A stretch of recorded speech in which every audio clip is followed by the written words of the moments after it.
सभी को सादर प्रणाम। राधे श्याम। आइए आपको ले चलें एक रोमांचक और चुनौतीपूर्ण यात्रा पर।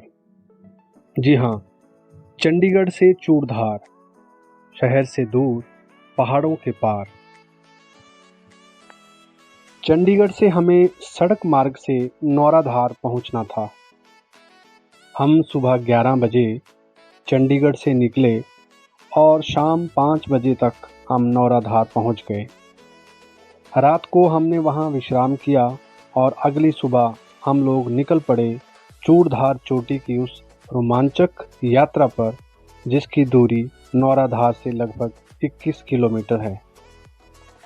यह चोटी शिवालिक पर्वतमाला की सबसे ऊंची चोटियों में से एक है, जिसकी ऊंचाई 11,965 फीट है, जो समुद्र तल से 3650 मीटर पर है। सुबह के 6 बज रहे थे और सूरज की हल्की किरणें पहाड़ों को और भी सुंदर बना रही थी। हम सब बहुत उत्साहित थे और प्राकृतिक नज़ारों का आनंद लेते हुए आगे बढ़ने लगे। जैसे जैसे हम ऊपर जा रहे थे, नज़ारे और ज़्यादा खूबसूरत होते जा रहे थे। सुबह का समय था तो यहाँ काफ़ी ठंड थी। यहाँ के जंगल हरियाली और सौंदर्य के साथ साथ वन्य जीवों से भी भरे पड़े हैं। हम 3 घंटे तक लगातार चलने के बाद एक सुंदर जगह पर कुछ देर के लिए रुके। यहाँ पर हमने नाश्ता किया और थोड़ा विश्राम भी। उसके बाद हम धीरे धीरे कैंप नंबर 1 की ओर चलने लगे। कैंप नंबर 1 नौराधार से 7 किलोमीटर की दूरी पर है। यहाँ रास्ता थोड़ा सा समतल हो जाता है। कुछ देर चलने के बाद हमें दिखाई दिया कैंप नंबर 1।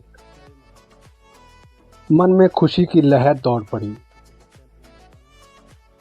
4 घंटे पैदल चलकर हम अपने पहले पड़ाव तक पहुंच गए थे। यहाँ हमने चाय और नाश्ता किया।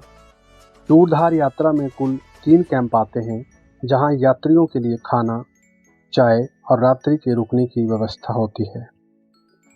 यहाँ से कैंप नंबर 2 लगभग 7 किलोमीटर की दूरी पर है।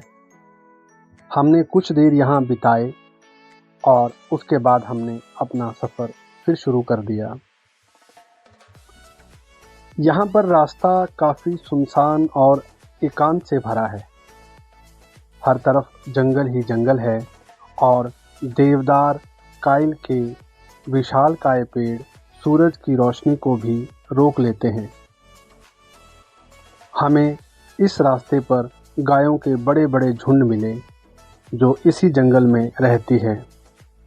इस जंगल में रीछ, चीता, बाघ, तेंदुआ जैसे खूंखार जानवर भी काफ़ी मात्रा में पाए जाते हैं।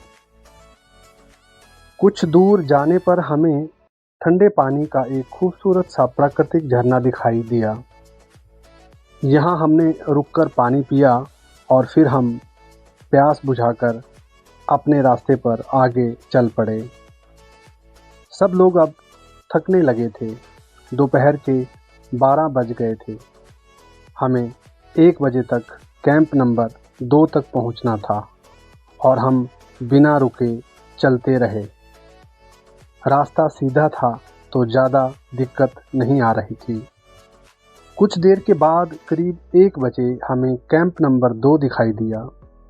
ये जगह सच में बेहद खूबसूरत थी। यहाँ का सौंदर्य वर्णन कर पाना लगभग असंभव ही था। हमने यहाँ पहुंचकर इन सुंदर दृश्यों को और घाटी की उस खूबसूरती को अपने कैमरों में और आंखों में कैद कर लिया। यहाँ पर लंच करने के बाद हमने कैंप नंबर 3 की तरफ अपनी यात्रा को जारी रखा। कैंप नंबर 3 यहाँ से मात्र 3 किलोमीटर दूर ही था। अब जंगल वाला रास्ता समाप्त हो गया था। इसके बाद रास्ते के नज़ारे और परिस्थितियाँ दोनों ही बदल गए थे। कुछ देर इस यात्रा के अंतिम पड़ाव की तरफ चलने के बाद हमें दिखाई दिया वो पर्वत जहाँ बैठे थे मेरे महादेव। इतना मनमोहक दृश्य देखकर हमारा उत्साह फिर बढ़ गया। अब हम कैंप नंबर 3 पर पहुंच गए थे। यहाँ हमने पानी पिया और कुछ देर विश्राम किया। अब हमसे ज़्यादा रुका भी नहीं जा रहा था। यही भाव बार बार हावी हो रहा था कि हम कब जैसे उस चोटी पर पहुंचकर महादेव के दर्शन करें। लेकिन दिखने में ये चोटी बहुत पास लग रही थी, पर वास्तव में ये हमसे बहुत दूर थी।